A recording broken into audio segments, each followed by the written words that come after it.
जय हिंद साथियों, स्वागत है आप सभी का आपके अपने परिवार टीचिंग विद आनंद चौहान में। कैसे हैं आप सभी? आई होप कि दोस्तों आप सभी लोग स्वस्थ होंगे, ज़बरदस्त होंगे और अपनी पढ़ाई को दोस्तों कंटिन्यू कर रहे होंगे। आज जैसा कि दोस्तों आज हमारी अंतिम क्लास होने जा रही है स्टैटिक जीके बुक का। दोस्तों स्टैटिक जीके बुक की हमने आप लोगों से पूरी book complete page bye page discussion कर ली है, सारी थ्योरी क्लासेस कंप्लीट कर ली है, सारे चैप्टर वाइज दोस्तों क्लासें कंप्लीट हो चुकी हैं। आज दोस्तों हमारी अंतिम क्लास होने जा रही है, अंतिम सेशन चल रहा है और आज के बाद ये स्टैटिक जीके की बुक पूर्णतः दोस्तों कंप्लीट हो जाएगी। तो पार्ट 6 है दोस्तों, जिसमें हम महत्वपूर्ण ऑब्जेक्टिव टाइप्स के क्वेश्चंस को आप लोगों के सामने डिस्कस कर रहे थे। अभी तक दोस्तों महत्वपूर्ण प्रश्नों की ऑब्जेक्टिव टाइप्स की क्लास 5 क्लासें हो चुकी हैं। पार्ट 1, पार्ट 2, पार्ट 3, पार्ट 4 और पार्ट 5। यदि आप लोगों ने दोस्तों उन क्लासों को नहीं देखा है तो एक बार प्ले लिस्ट में जाइए, आपको सारी वीडियोस मिल जाएंगी। बहुत ही दोस्तों महत्वपूर्ण प्रश्न दिए गए हैं, सारे प्रश्न वही हैं जो आपके एग्जाम में अभी तक दोस्तों पूछे गए हैं और आगे भी दोस्तों आपसे पूछे जाने की संभावनाएं हैं। तो आज अंतिम क्लास है, तो दोस्तों ज़्यादा से ज़्यादा लोग जुड़ने की कोशिश कीजिएगा। जो लोग अभी तक क्लास में नहीं आ पाए हैं तो एक बार आप वीडियो के लिंक को शेयर कर दीजिएगा उन सभी दोस्तों को व्हाट्सएप फेसबुक पे, ताकि सभी प्यारे दोस्त क्लास में जुड़ सकें और इस अंतिम क्लास का आनंद ले सकें। क्योंकि अंतिम क्लास में दोस्तों आप सभी को पता है कि अंतिम क्लास में हमें बहुत सारी महत्वपूर्ण चीज़ों के बारे में पता चलता है और ये अंतिम सेशन है, तो आप लोगों के लिए दोस्तों यहाँ से बहुत ही महत्वपूर्ण प्रश्न आपको आज देखने को मिलेंगे। तो चलिएगा दोस्तों, बिना समय गवाए हम वीडियो को स्टार्ट करते हैं और अंतिम क्लास में आप लोगों का एक बार मैं फिर से स्वागत करता हूँ। तो चलिएगा दोस्तों, मिलते हैं आज के हम प्रश्न नंबर 1 से। जैसा कि दोस्तों हम पिछली क्लास की यदि बात करें तो हमने दोस्तों पार्ट 5 में दोस्तों लगभग 400 प्रश्न अभी तक दोस्तों हमने कंप्लीट कर लिए हैं और आज की भी डेट में दोस्तों हम आप लोगों के लिए लगभग 100 क्वेश्चंस हैं। तो आज हम दोस्तों प्रश्न नंबर 1 से स्टार्ट करेंगे। तो प्रश्न नंबर वहीं से क्लास स्टार्ट हो रही जहाँ से हमने दोस्तों पिछली क्लास को ऑफ किया था। तो प्रश्न नंबर 401 से हम दोस्तों क्लास को स्टार्ट कर रहे हैं। लगभग 400 प्रश्न आपके दोस्तों कंप्लीट हो चुके हैं। क्वेश्चन को पढ़ेंगे सभी प्यार दोस्त और आंसर करेंगे। आपके मिक्स क्वेश्चन चल रहे हैं। अभी तक हमने जितना भी दोस्तों स्टैटिक जीके और येलो बुक की क्लास में जितना भी रिवीजन किया है। क्वेश्चन कह रहा है कि हाइड्रोजन बम किस नाभिकीय अभिक्रिया पर आधारित है। ये आपके दोस्तों 10th 12th की क्लास में आप लोगों ने भी इस क्वेश्चन को पढ़ा होगा और यह दोस्तों आपके कॉम्पिटिटिव एग्जाम में भी दोस्तों कई बार आ चुका है और यह क्वेश्चन आपके फिजिक्स का क्वेश्चन है और बहुत ही इंपॉर्टेंट क्वेश्चन है। तो आप लोगों को ये क्वेश्चन तो पता ही होगा, बेसिक सा क्वेश्चन है कि हाइड्रोजन बम किस नाभिकीय अभिक्रिया पर आधारित है। ऑप्शन सामने दिए गए हैं, तो क्वेश्चन का सही जवाब आपको बताना है। तो दोस्तों इसका सही जवाब हो जाएगा आपका option number A. Hydrogen bomb जो है दोस्तों वो आपके नाभिकीय संलयन पर आधारित है। किस पर आधारित है दोस्तों? नाभिकीय संलयन पर। तो हाइड्रोजन बम की यदि बात की जाए तो हाइड्रोजन बम इसीलिए कहते हैं कि परमाणु बम से कई गुना ज़्यादा खतरनाक होता है हाइड्रोजन बम, क्योंकि दोस्तों ये आपके नाभिकीय संलयन पर आधारित होता है। और यदि बात करें परमाणु बम की, तो परमाणु बम किस पर आधारित है, किस नाभिकीय क्रिया पर आधारित है, तब आप बताएंगे कि यह नाभिकीय विखंडन पर आधारित है। लेकिन हाइड्रोजन बम जो है ये दोस्तों आपका नाभिकीय संलयन पर आधारित है। बुक में दोस्तों आप देखेंगे तो इसमें गलत प्रिंट दिया गया है इसकी उत्तरमाला में, उसमें ऑप्शन सी दिया गया है, जबकि ऑप्शन सी इसका गलत आंसर है। तो याद रखिएगा ऑप्शन ए जिसका राइट आंसर हो जाएगा नाभिकीय संलयन। चलिए अगला पॉइंट है दोस्तों, प्रश्न नंबर 2। निम्नलिखित में से कौन सा राज्य लोक कला युग में सही नहीं है? जैसे कि आपका मधुबनी चित्रकारी बिहार से, तंजौर कला राजस्थान, पट्टचित्र उड़ीसा और कालमेजुथु केरल। इनमें से आपको दोस्तों जो सही युग में नहीं है, यानी कि आपसे गलत युग में पूछा है, तो उसका दोस्तों आपको बताना है। तो प्रश्न नंबर 402 का आपको सही जवाब करना है। बात करते हैं दोस्तों मधुबनी चित्रकारी, कई बार एग्जाम में आया, जो कि दोस्तों आपका बिहार से संबंधित है।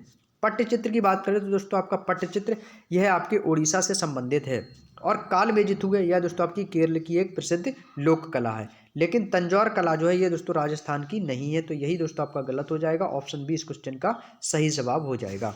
अगला क्वेश्चन आता है, ठोस कार्बन डाइऑक्साइड का सामान्य नाम क्या है? दोस्तों एक होती है कार्बन डाइऑक्साइड, जिसको आप सभी जानते हैं कि CO2 होता है कार्बन डाइऑक्साइड। आपसे पूछा कि ठोस कार्बन डाइऑक्साइड का सामान्य नाम क्या है, उसको हम किस नाम से बुलाते हैं? Quick silver. अब क्विक सिल्वर को हम दोस्तों पादर के भी नाम से बुलाते हैं, तो नाम याद रखिएगा। इप्सम है, पोटास है, या दोस्तों शुष्क बर्फ है, या शुष्क बर्फ है। आप लोगों ने दोस्तों 12th क्लास में पढ़ा होगा फिजिक्स में, फिजिक्स केमिस्ट्री में, कि शुष्क बर्फ होता है उसी को दोस्तों हम क्या कहते हैं, ठोस कार्बन डाइऑक्साइड कहते हैं। जो एकदम शुष्क बर्फ होती है उसको हम बोलते हैं ठोस कार्बन डाइऑक्साइड। तो ठोस कार्बन डाइऑक्साइड का दोस्तों सामान्यता नाम होता है शुष्क बर्फ, याद रखिएगा। तो ऑप्शन डी इसका करेक्ट आंसर हो जाएगा। नेक्स्ट अगला प्रश्न है दोस्तों प्रश्न नंबर 4। प्रश्न नंबर 4 है कि लगभग 600 वर्षों तक परित्यक्त रहने के बाद सांची की खोज किस वर्ष की गई? जैसे कि आप सभी को पता है कि सांची का जो बौद्ध स्तूप है उसकी खोज, जो सांची की खोज है वो किस वर्ष की गई थी, और ये आपके लगभग 600 वर्षों तक परित्यक्त रहने के बाद की बात कही गई है। 1814 है, 1818, 1820 या दोस्तों 1816। तो इस क्वेश्चन का दोस्तों जो सही जवाब है वो है 1818। याद रखिएगा, सांची की खोज जो है वो आपकी 1818 ईस्वी में हुई थी। नेक्स्ट है दोस्तों, एक सरोद वादक थे। आपको दोस्तों इस तरह स्थान की जगह बताना है कि कौन एक सरोद वादक थे। कौन एक सरोद वादक थे? भजन सोपारी, बुद्ध देवदास गुप्ता, अन्नपूर्णा देवी, पंडित शिव कुमार शर्मा। तो आप सभी को मैंने कई बार दोस्तों इन पर तो इस टॉपिक पर भी चर्चा की कि कौन से वाद्य यंत्र का कौन वादक है, तो आपको पता होना चाहिए कि सरोद वादक कौन थे। तो प्रश्न नंबर 405 का सही जवाब बताएंगे सभी प्यारे दोस्त। तो वो है बुद्ध देवदास गुप्ता।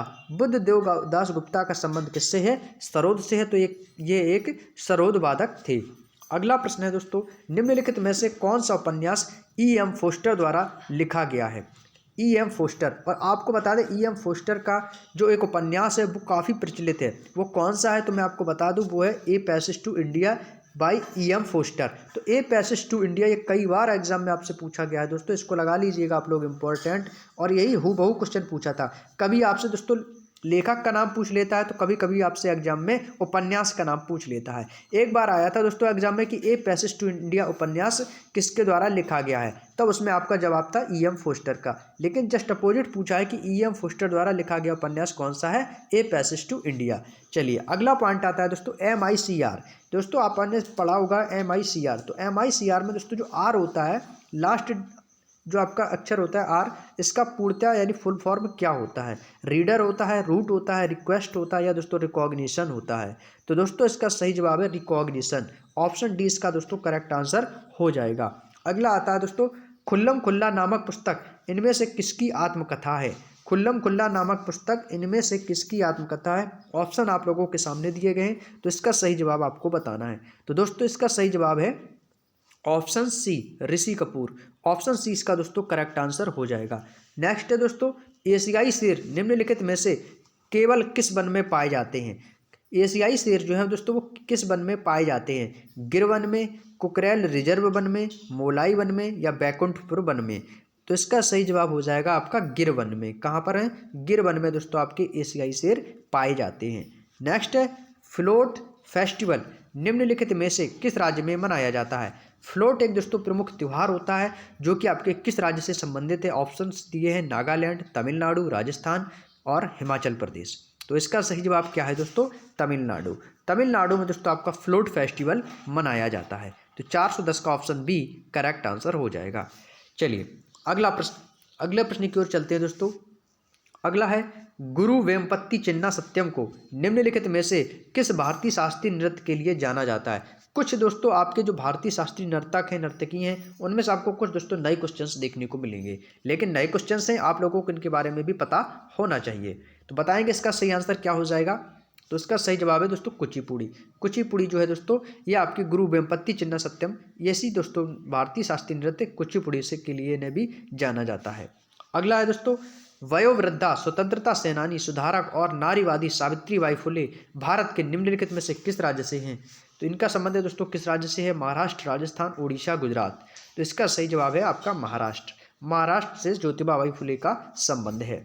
नेक्स्ट आता है दोस्तों, पंडित रविशंकर ने कितने ग्रैमी पुरस्कार जीते हैं? यानी कि दोस्तों आप समझ सकते हैं कि ग्रैमी पुरस्कार किस क्षेत्र में दिया जाता है। मैं कई बार आपको बता चुका हूं कि ग्रैमी पुरस्कार जो है दोस्तों आपके संगीत के क्षेत्र में दिया जाता है। किस क्षेत्र में दिया जाता है? संगीत के क्षेत्र में दिया जाता है ग्रैमी पुरस्कार। तो अभी तक दोस्तों पंडित रविशंकर ने कितने ग्रैमी पुरस्कार अपने नाम किए हैं? 3, 2, 4, 6। तो आपका सही जवाब हो जाएगा 3। अभी तक दोस्तों पंडित रविशंकर ने 3 ग्रैमी पुरस्कार का खिताब अपने नाम किया है। क्लियर? चलिए याद रखिएगा दोस्तों इंपॉर्टेंट क्वेश्चंस हैं, और वीडियो को शेयर कर दीजिएगा दोस्तों। वीडियो को शेयर कर दीजिएगा दोस्तों, बहुत ही शानदार क्लास चलने वाली, क्योंकि अंतिम क्लास है दोस्तों आपकी। दोस्तों आज की स्टैटिक जीके के लिए आप लोगों के लिए कहना नहीं पड़ेगा, आपकी दोस्तों ये बुक दोस्तों पूरी कंप्लीट हो रही है आज। तो अपना सपोर्ट जरूर दीजिएगा, वीडियो को बिल्कुल भी स्किप ना करें। अगला पॉइंट है दोस्तों कि कर्नाटक के किस जिले में ब्रह्मगिरी वन्यजीव अभयारण्य स्थित है? कर्नाटक के किस जिले में ब्रह्मगिरी वन्यजीव अभयारण्य स्थित है? तो इसका सही जवाब है आपका कोडागू। कोडागू जिले में जो कि आपके कर्नाटक का एक जिला है कोडागू, वहां पर दोस्तों ब्रह्मगिरी वन्यजीव अभयारण्य आपका स्थित है। क्लियर? चलिए अगला पॉइंट है दोस्तों प्रश्न नंबर 415। निम्नलिखित में से किसे पहले द लेडी विलिंगडन पार्क के रूप में जाना जाता है? लोधी गार्डन्स को, डियर पार्क को, मुगल गार्डन्स को, या दोस्तों बुद्ध जयंती पार्क को?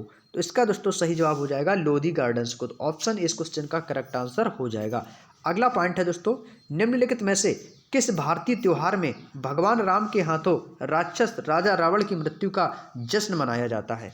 जो कि दोस्तों आप लोगों को पता होगा कि जब रावण को मारा था भगवान श्री राम ने, तो हम कौन सा जश्न मनाते हैं? ये तो बताने वाली बात नहीं है, क्योंकि ऐसे ऑप्शन है। देखिए, होली का तो संबंध इससे तो है ही नहीं रामायण से, वो तो होलिका दहन होता है, ठीक है। और नवरात्रि का भी संबंध नहीं है। बचा क्या आपका दिवाली और दशहरा।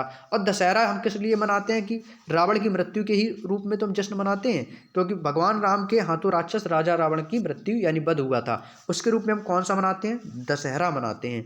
जब भगवान श्री राम अयोध्या वापस आ जाते हैं 14 वर्ष का वनवास पूर्ण करने के बाद, तब हम कौन सा मनाते हैं? दिवाली, जो कि हम लोगों ने कल आप सभी ने दिवाली मनाई थी। तो वो था आपका दिवाली। ये एक कॉमन सा क्वेश्चन है, ये आपके कॉमन से क्वेश्चन है, इनको तो कोई गलत कर ही नहीं सकता है, इसको कोई गलत नहीं कर सकता है। ये आपके कॉमन सेंस क्वेश्चन है, ठीक है दोस्तों, याद रखिएगा। चलिए अगला पॉइंट है, पंडित राजेंद्र गंगानी भारत के किस शास्त्रीय नृत्य से जुड़े हैं? भारत के किस शास्त्रीय नृत्य से जुड़े हैं पंडित राजेंद्र गंगानी? ओडिसी नृत्य से हैं, कथक से हैं, मणिपुरी से हैं, या दोस्तों सत्रिया से हैं? तो इसका सही जवाब है कथक। और कथक आपका कहाँ का है दोस्तों? उत्तर प्रदेश का है। देखिए दोस्तों, काफ़ी लोग कथक और कथकली में दोस्तों कंफ्यूज हो जाते हैं। कथक को कभी लोग दोस्तों केरल समझ लेते हैं, जबकि कथक जो है ये आपके उत्तर प्रदेश का है, और कथकली है वो आपका दोस्तों केरल का है। याद रखिएगा, इसमें आप लोगों को कन्फ्यूज नहीं होना है। अगला है, पन्ना राष्ट्रीय उद्यान निम्नलिखित में से किस राज्य में स्थित है? पन्ना राष्ट्रीय उद्यान किस जिले में स्थित है? बहुत ही शानदार क्वेश्चन और इजी क्वेश्चन है। पन्ना दोस्तों आपको मैंने कई बार बताया भी है, जितने भी आपके राष्ट्रीय वन्य जीव अभ्यारण्य राष्ट्रीय उद्यान, उनमें मैंने आपको बताया था कि पन्ना जो है ये आपके मध्य प्रदेश का है। कहाँ का है? मध्य प्रदेश का एक राष्ट्रीय उद्यान है। तो ऑप्शन 20 का करेक्ट आंसर रहेगा। अगला है, आत्मकथा और उसके लेखक से संबंधित निम्नलिखित में से कौन सा युग्म गलत है? गलत है पूछा है। क्या अनब्रेकेबल मैरी कॉम की ऑटोबायोग्राफी यानी कि दोस्तों आत्मकथा है? तो आप कह सकते हैं कि जी हाँ, आत्मकथा है।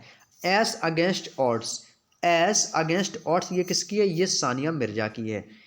प्लेइंग इट माई वे, ये तो सभी को पता होगा कि ये सचिन तेंदुलकर की है। The test of my life, the test of my life ये दोस्तों कपिल देव की नहीं है। तो ऑप्शन सी इसका कैसा है? गलत है। तो यही आपका सही आंसर हो जाएगा। अगला है, भारत ने 2020 तक किस खेल में 8 ओलंपिक स्वर्ण पदक जीते हैं? किस खेल में जीते हैं? 10 मीटर एयर राइफल्स में, कुश्ती में, फील्ड हॉकी में, या दोस्तों मुक्केबाजी में? तो वो है आपकी फील्ड हॉकी। फील्ड हॉकी में लगभग दोस्तों भारत ने 220 तक अभी तक दोस्तों 8 ओलंपिक गोल्ड मेडल जीते हैं। नेक्स्ट है कि एस अगेंस्ट ऑड्स किस व्यक्ति की आत्मकथा है? अभी जस्ट मैंने आपको बताया कि एस अगेंस्ट ऑड्स बाई क्या लिखा था? सानिया मिर्जा। तो ऑप्शन डी इसका राइट आंसर हो जाएगा। अगला है, 4वीं शताब्दी ईसा पूर्व मगध की राजधानी क्या थी? ये तो देखिए आपके हिस्ट्री का शानदार क्वेश्चन आया, हिस्ट्री का शानदार क्वेश्चन है। येलो बुक में कई बार मैंने आपको बताया था। ये येलो बुक से यदि आप लोग कंटिन्यू जुड़े हैं तो आप लोगों को इस क्वेश्चन में कोई दिक्कत नहीं होगी, क्योंकि दोस्तों बहुत ही शानदार प्रश्न है। पूर्व मगध की राजधानी क्या थी? पाटलिपुत्र थी। ऑप्शन ए इसका करेक्ट आंसर हो जाएगा। अगला है, उत्पादन के साधनों का निजी स्वामित्व रिक्त स्थान की जगह आपको बताना है। अर्थव्यवस्था की एक विशेषता थी। कैसी अर्थव्यवस्था थी? दोहरी, मिश्रित, पूंजीवादी, या दोस्तों समाजवादी? तो कैसी थी दोस्तों? पूंजीवादी अर्थव्यवस्था थी। उत्पादन के साधनों का निजी स्वामित्व पूंजीवादी अर्थव्यवस्था की एक विशेषता है। क्लियर? चलिए अगला पॉइंट है, गुजरात में किस झील को वस्तुतः एक कृत्रिम जलाशय है जो मौर्यों के शासन के दौरान बनाया गया था? लोकटक झील, पुष्कर झील, सुदर्शन झील, या दोस्तों लोनार झील? तो इसका सही जवाब है सुदर्शन झील। ऑप्शन सी करेक्ट आंसर हो जाएगा। नेक्स्ट है, मोस्ट इंपॉर्टेंट लगाएंगे, जगोई और चोलोम किस नृत्य की 2 शैलियाँ हैं? ये दोस्तों आपकी 2 शैलियाँ हैं, लेकिन ये आपकी किस नृत्य की हैं? ओडिसी की हैं, भरतनाट्यम की हैं, कथक की हैं, या दोस्तों मणिपुरी की हैं? तो ये दोस्तों आपकी मणिपुरी की 2 नृत्य शैलियाँ हैं, जगोई और चोलोम। ये इंपॉर्टेंट क्वेश्चन है, आप लोग लगा लीजिएगा और याद रख लीजिएगा। जगोई चोलोम आपकी मणिपुर की ये 2 शैलियाँ हैं, मणिपुरी नृत्य की 2 शैलियाँ हैं। क्लियर? चलिए तो ऑप्शन डी इसका करेक्ट आंसर हो जाएगा। अगला प्रश्न है दोस्तों, भारत में AFSPA पहली बार कब लागू हुआ? AFSPA कब लागू हुआ? ऑप्शन है 1955 में, 1952 में, और आपके ऑप्शन दिए गए हैं 1949 में और 1958 में। बताएंगे इसका सही जवाब क्या हो जाएगा प्रश्न नंबर 426 का। तो इसका सही आंसर हो जाएगा 1958। ऑप्शन डी इसका दोस्तों करेक्ट आंसर हो जाएगा, ऑप्शन डी 1958। नेक्स्ट है बाराबती किला किस शहर में स्थित है। ऑप्शन दिए गए हैं जयपुर, गुवाहाटी, मदुरई, कटक। बाराबती जे किला किस शहर में स्थित है। तो इस क्वेश्चन का दोस्तों सही आंसर हो जाएगा ऑप्शन डी कटक। कटक कहाँ पर है आपका, उड़ीसा में। तो ऑप्शन डी इसका करेक्ट आंसर हो जाएगा। अगला है मिनती मिश्रा। मिनती मिश्रा भारत के किस शास्त्रीय नृत्य से जुड़ी थी। मिनती मिश्रा भारत के किस शास्त्रीय नृत्य से जुड़ी थी। कुचिपुड़ी, ओडिसी, मणिपुरी या दोस्तों कथक। तो इसका सही जवाब है ओडिसी नृत्य। किससे दोस्तों, ओडिसी नृत्य। ऑप्शन बी इसका करेक्ट आंसर हो जाएगा। अगला है मोस्ट इंपॉर्टेंट लगाएंगे सभी पर दोस्त, मरु महोत्सव। मरु महोत्सव जिसे रेगिस्तान उत्सव के रूप में से भी जाना जाता है, ये आपके किस स्थान पर मनाया जाता है या किस जगह मनाया जाता है। लेह में, जैसलमेर में, श्रीनगर में या दोस्तों जयपुर में। तो इसका सही जवाब क्या हो जाएगा, जैसलमेर में। ऑप्शन बी इसका दोस्तों करेक्ट आंसर हो जाएगा। अगला है दोस्तों मदन मोहन मंदिर एक केंद्रीय संरक्षित स्मारक है। यह भारत के किस राज्य में स्थित है। यह भारत के किस राज्य में स्थित है। उत्तर प्रदेश में, उत्तराखंड में, हिमाचल प्रदेश में या दोस्तों कर्नाटक में। तो इसका सही जवाब है कि मदन मोहन मंदिर आपके उत्तर प्रदेश में स्थित है। ऑप्शन ए इस क्वेश्चन का करेक्ट आंसर हो जाएगा। कौन सा, ऑप्शन ए उत्तर प्रदेश में मदन मोहन मंदिर एक केंद्रीय संचारित स्मारक है। अगला है दोस्तों एन अनसुटेबल वॉच किसकी आत्मकथा है। एन अनसुटेबल वॉच किसकी आत्मकथा है। अनुराग कश्यप, करण जौहर, अक्षय कुमार या दोस्तों सलमान खान। तो ऑप्शन कौन सा सही जवाब हो जाएगा, करण जौहर। ऑप्शन 20 का दोस्तों करेक्ट आंसर हो जाएगा N unsuitable watch by Karan Johar. तो कौन सा हो जाएगा, ऑप्शन बी करेक्ट आंसर हो जाएगा। अगला प्रश्न है 432। महाबोधि मंदिर का एक प्राचीन बौद्ध मंदिर है। बोधि से संबंधित आप समझ गए हो कि बोधि लगा है, तो अब ये कौन सा मंदिर होगा, बौद्ध मंदिर होगा। यह भारत के किस राज्य में स्थित है, ये आपसे पूछा गया है। उत्तर प्रदेश, राजस्थान, बिहार, केरल।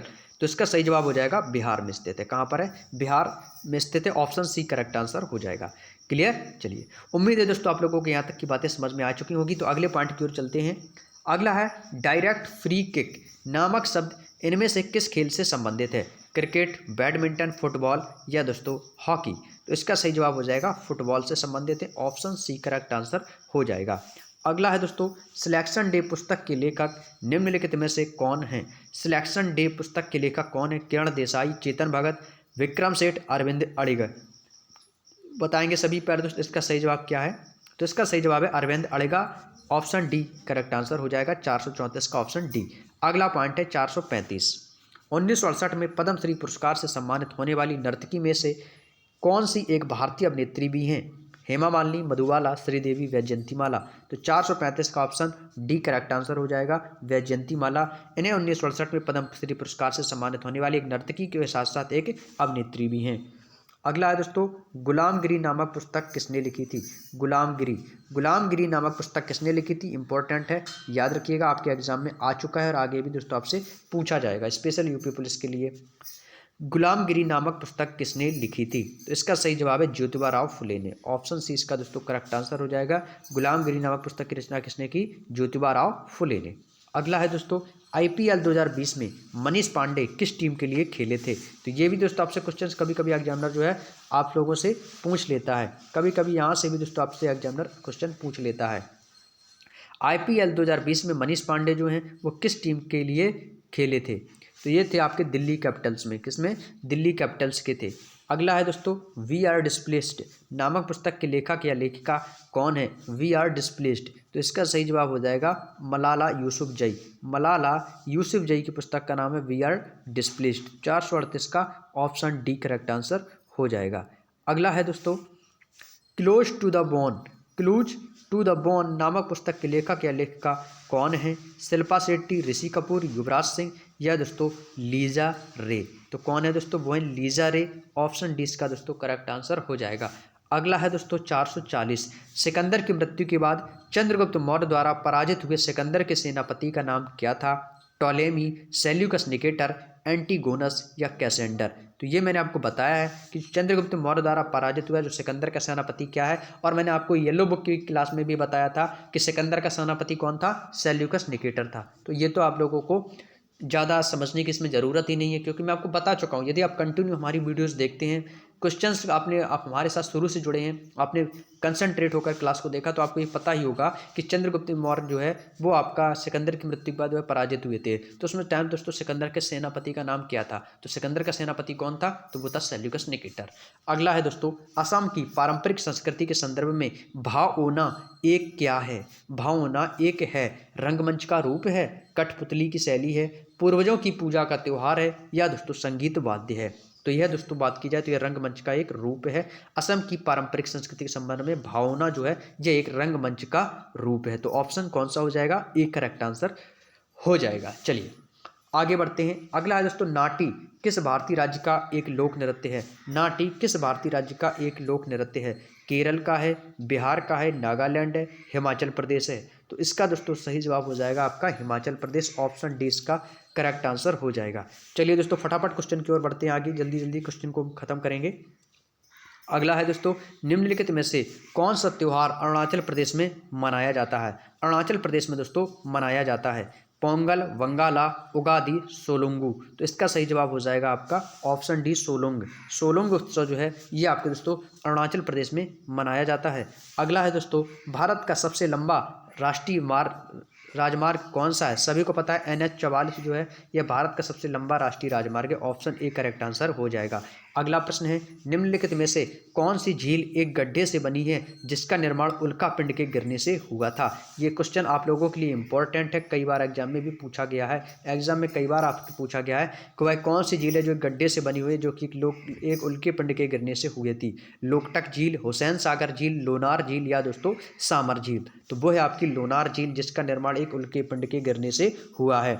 अगला है हाथी उत्सव, मोस्ट इंपॉर्टेंट। हाथी उत्सव राजस्थान के किस जिले में हर वर्ष मनाया जाता है। हाथी उत्सव मोस्ट इंपॉर्टेंट लगा लीजिएगा आप लोग। हाथी उत्सव राजस्थान के किस जिले में हर वर्ष मनाया जाता है, तो वो है आपका जयपुर। जयपुर कहाँ पे है, राजस्थान में मनाया जाता है। क्लियर। चलिए अगला है दोस्तों, cracking the code my journey to Bollywood की किसकी आत्मकथा है। तो यह दोस्तों किसकी आत्मकथा है, आयुष्मान खुराना की।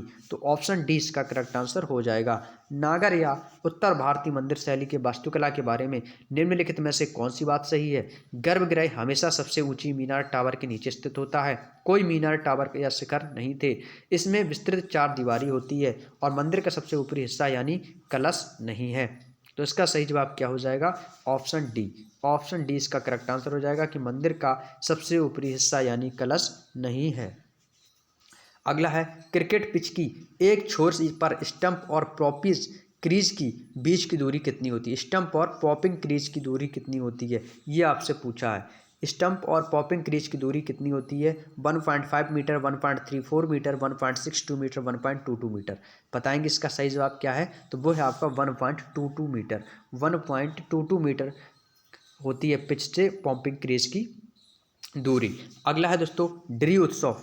ड्री उत्सव भारत के किस राज्य में मनाया जाता है, तो इसका सही जवाब है अरुणाचल प्रदेश। अरुणाचल प्रदेश में दोस्तों आपका ड्री फेस्टिवल मनाया जाता है। क्लियर। चलिए अगला है दोस्तों, चिट्टी बाबू किस वाद्य यंत्र से संबंधित हैं। ये आप लोगों के लिए एक न्यू क्वेश्चन हो सकता है, तो याद रखिएगा आगे भी आपसे पूछे जाने की संभावनाएं हैं, क्योंकि आजकल के जो एग्जाम के पैटर्न में ऐसे ही क्वेश्चंस भी दोस्तों हमें देखने को मिल रहे हैं। तो चिट्टी बाबू जो है इनका संबंध दोस्तों किससे है, वीणा से है। ये एक वीणा वादक थे, वीणा वादक थे चिट्टी बाबू। क्लियर। तो ऑप्शन डी करेक्ट आंसर हो जाएगा। अगला पॉइंट है दोस्तों, निम्नलिखित में से किस भारतीय खिलाड़ी को ढींग एक्सप्रेस के नाम से जाना जाता है। ये तो सभी को पता होगा, ढींग एक्सप्रेस। तो किसे, हेमा दास को। हेमा दास को हम ढींग एक्सप्रेस के नाम से भी जानते हैं। अगला क्वेश्चन है दोस्तों, निम्नलिखित में से कौन सा त्यौहार तेलुगु नववर्ष की शुरुआत का प्रतीक है। तेलुगु नववर्ष की शुरुआत का प्रतीक है, तो वो है उगादि। उगादि उत्सव जो है ये आपके तेलुगु नववर्ष की शुरुआत का एक प्रतीक माना जाता है। क्लियर। चलिए अगला क्वेश्चन है दोस्तों, निम्नलिखित में से कौन सा शब्द क्रिकेट से संबंधित नहीं है। जैसे कि यदि हम बात करें LBW, कहते हैं क्रिकेट में LBW हो गया तो ये आपका क्रिकेट से संबंधित है, तो ये तो आपका गलत हो जाएगा। लेकिन हमसे क्या पूछा, संबंधित नहीं है।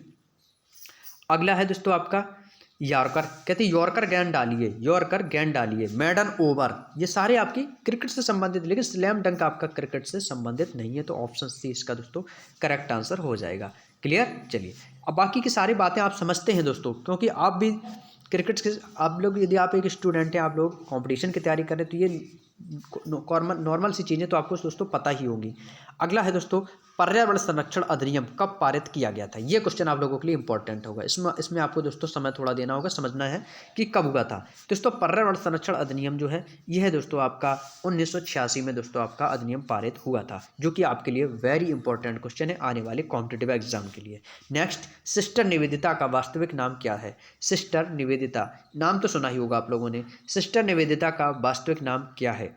बताएंगे सभी प्यारे दोस्त। तो इनका वास्तविक नाम है Margaret Elizabeth Nobel. Margaret Elizabeth Nobel जो है, इन्हीं को हम दोस्तों सिस्टर निवेदिता के नाम से भी जानते हैं। अगला है दोस्तों, निम्नलिखित में से किस नृत्य में महिलाएं तोते की भांति नृत्य करती हैं? तोते की भांति नृत्य करती हैं, किस नृत्य में पूछा है? जवारा, तेरा ताली, भगोरिया या दोस्तों सुगा नृत्य। तो वो कौन से? सुगा नृत्य। आप सभी जानते हैं कि गाँव देहाती में हम लोग दोस्त देखते हैं कि तोते को हम कुछ लोग जो हैं वो सुगा बोल देते हैं। क्या बोलते हैं? सुगा। तो जो सुगा जो है, यह दोस्तों एक नृत्य का नाम है, जो कि एक तोते की भांति महिलाएं करती हैं। क्लियर। चलिए अगला है, अनब्रेकेबल। अनब्रेकेबल किसकी आत्मकथा है? यह क्वेश्चन दोस्तों आप लोगों के लिए इंपॉर्टेंट रहेगा। MC मैरी कॉम, सानिया मिर्जा, वसीम अकरम या दोस्तों क्रिस गेल। अनब्रेकेबल, अनब्रेकेबल पूछा है। ये तो मैंने आपको शायद कई बार जो आपकी पुस्तक और उनके लेखकों के जो आपका चैप्टर वाइज क्लास की थी, उसमें मैंने आपको बताया है कि अनब्रेकेबल किसकी आत्मकथा है। बताएंगे सभी प्यारे दोस्त। तो ये है सुपर मॉम के नाम से इन्हें जाना जाता है, मैरी कॉम को। क्लियर। चलिए ऑप्शन ए करेक्ट आंसर रहेगा। अगला है, निम्नलिखित में से किसकी पहचान विडाल परीक्षण से की जा सकती है? एक दोस्तों विडाल परीक्षण होता है, उससे हम किस बीमारी की पहचान कर सकते हैं? एड्स की, कैंसर की, टाइफाइड ज्वर की या दोस्तों यक्षमा की। तो इसका सही जवाब हो जाएगा आपका टाइफाइड ज्वर की। हम विडाल परीक्षण से इसका पता लगा सकते हैं। अगला क्वेश्चन है दोस्तों, नृत्यों और उनके मूल राज्यों के संदर्भ में निम्नलिखित में से कौन सा युग्म सही है? सत्तरिया मणिपुर का है, यक्षगान कर्नाटक का। तो यक्षगान तो आप सभी को पता है कर्नाटक का ही है। क्या कलरी पाट्टू जो है ये आपके केरल का है? तो जी हाँ, ये भी आपके युग्म सही है पूछा है। तो कलरी पट्टू ये आपके कर्नाटक का नहीं है, सत्तरिया मणिपुर का नहीं, गोबीरा उत्तर प्रदेश का नहीं है। तो यक्षगान कहाँ का है? कर्नाटक का। ये तो ऑप्शन बी में ही मिल गया। पूछा है कि कौन सा युग्म सही है, तो ऑप्शन बी इसका सही हो जाएगा।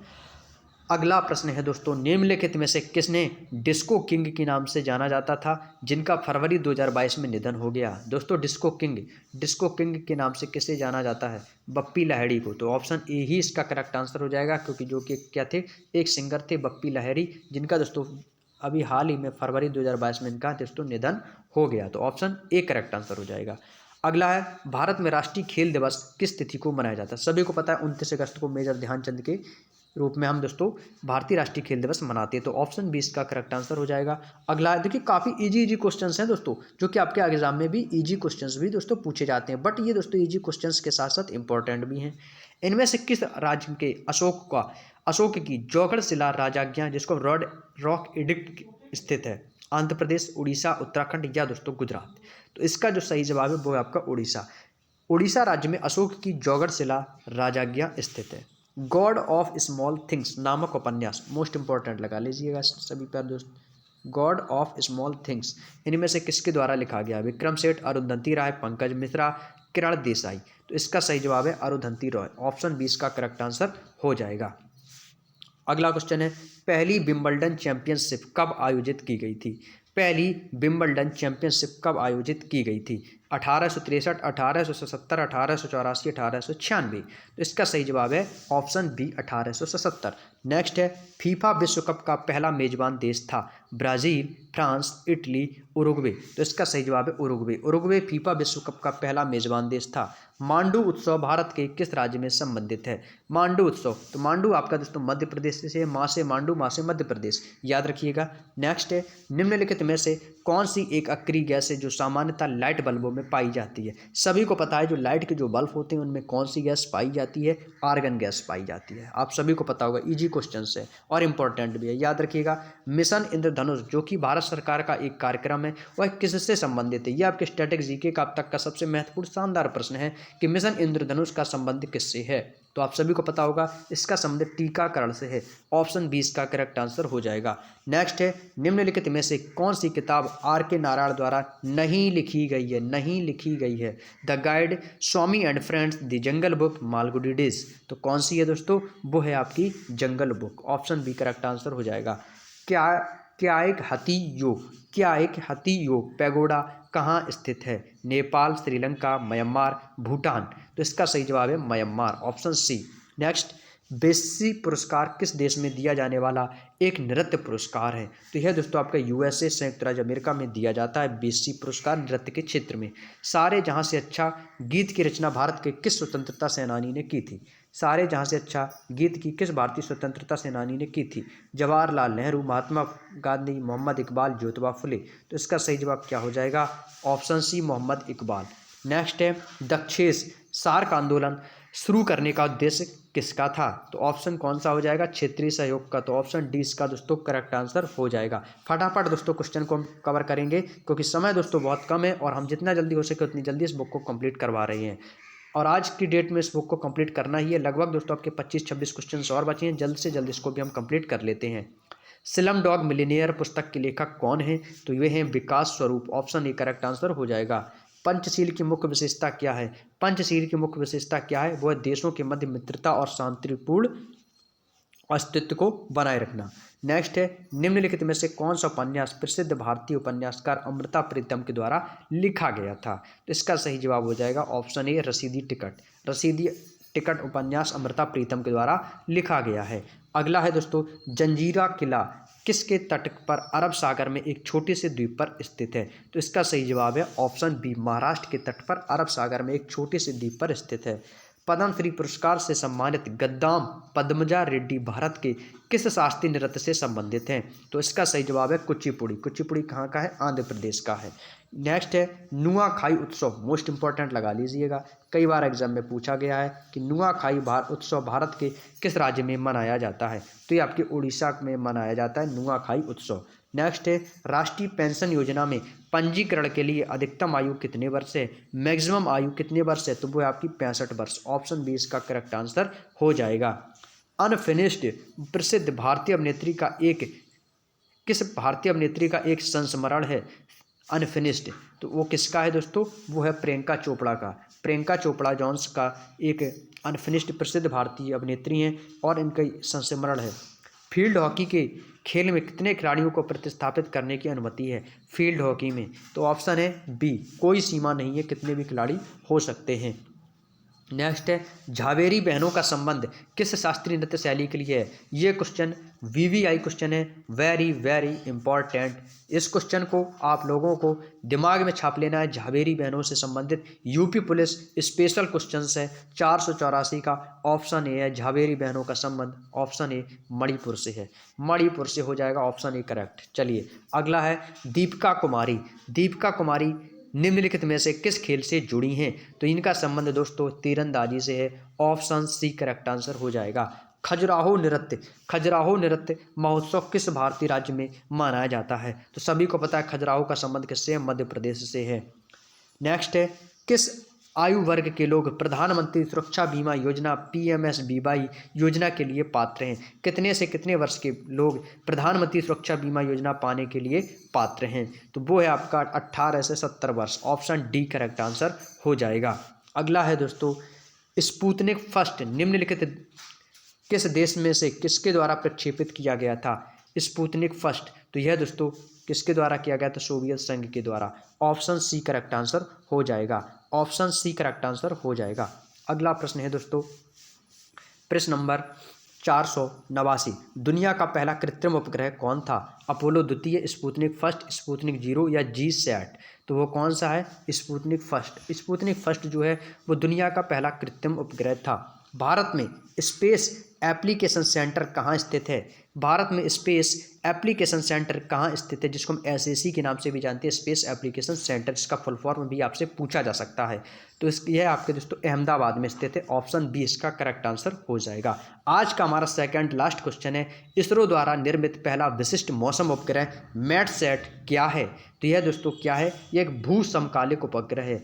भू समकालिक उपग्रह है जो कि इसरो द्वारा निर्मित किया गया था। और आज का हमारा अंतिम क्वेश्चन है, आज की स्टैटिक जीके की बुक का अंतिम क्वेश्चन, भारतीय उपग्रहों की IRS श्रृंखला का प्रयोग किसके लिए किया जाता है। तो वो है रिमोट सेंसिंग के लिए किया जाता है। 492 का ऑप्शन सी करेक्ट आंसर हो जाएगा। क्लियर। चलिएगा दोस्तों, आज हम आप लोगों से आप लोगों की जो ये रोजगार विद अंकित सर की ऑब्जेक्टिव बुक थी स्टैटिक जीके की, जो आपकी ऑब्जेक्टिव के साथ साथ थ्योरी क्लासेस की जो बुक थी, ये आपकी लगभग 208 पेजों की थी, जो कि दोस्तों आपकी पूर्णतया दोस्तों कंप्लीट हो चुकी है। पूरी बुक की कंप्लीट सॉल्यूशन हमने आप लोगों को करा दिया है। तो आप लोगों का फ़र्ज भी बनता है कि आप लोग सपोर्ट करें दोस्तों, क्योंकि देखिए दोस्तों, अभी तक हमने आपकी दो बुक पूरी कंप्लीट करवा दी हैं, येलो बुक और स्टैटिक जीके बुक। आपको बता दें कि SSC GD 2024-25 की जो बड़ी भर्ती आने वाली है, उसमें आप लोगों के लिए SSC GD की जो आपके लिए बुक बताता हूँ, सबसे सफिशिएंट बुक। काफ़ी लोगों के कमेंट्स आए थे कि क्या sir yellow book SSC GD के लिए काफ़ी है, तो मैं बता रहा हूँ दावे के साथ, SSC GD के लिए स्पेशल बुक ले लीजिए। येलो बुक कोई बुक पढ़ने की ज़रूरत नहीं होगी, आपको बस थोड़ा सा करंट अफेयर स्टैटिक जीके पर जोर देना होगा। तो उसके लिए जो आपकी रोजगार विद सर की स्टैटिक जीके की बुक का जो मैंने कंप्लीट सॉल्यूशन करवा दिया है आज, और इस बुक की सारी वीडियोस आप देख लीजिए, येलो बुक की सारी वीडियोस देख लीजिए। जीके जीएस में कोई दिक्कत नहीं होगी आप लोगों को, सच बता रहा हूँ। Yellow book is the all competitive exam sufficient book, सभी एग्जाम के लिए दोस्तों इंपॉर्टेंट है। येलो बुक पर तो थोड़ा फोकस कीजिएगा। और हाँ, यूपी पुलिस के लिए अब आप लोगों के लिए ये तो बुक आपकी कंप्लीट हो चुकी है, अब जल्दी आप लोगों के लिए रीजनिंग की बुक का सॉल्यूशन यूपी पुलिस स्पेशल के लिए आने वाला है। तो आप लोग तैयार रहिएगा और सपोर्ट कीजिएगा आप लोग। तो चलिएगा दोस्तों, मिलते हैं नेक्स्ट डे नेक्स्ट क्लास में एक नई सीरीज के साथ में, नई बैच में। तब तक के लिए जय हिंद, जय भारत। और आप लोग भी अपनी मेहनत को कंटिन्यू करते रहिएगा। और वीडियो पसंद आए तो प्लीज़ दोस्तों वीडियो को जरूर लाइक करिएगा, प्यार दीजिएगा, इस वीडियो को सपोर्ट कीजिएगा, शेयर कीजिएगा, ताकि दोस्तों ये परिवार आप लोगों को और भी आगे तक लेके जाए। और आपकी सफलता भी आप लोगों की आप मेहनत पर ही निर्भर करेगी। तो आप लोग अपनी मेहनत को करते रहिएगा। तो मिलते हैं नेक्स्ट क्लास में, तब तक के लिए जय हिंद, जय भारत।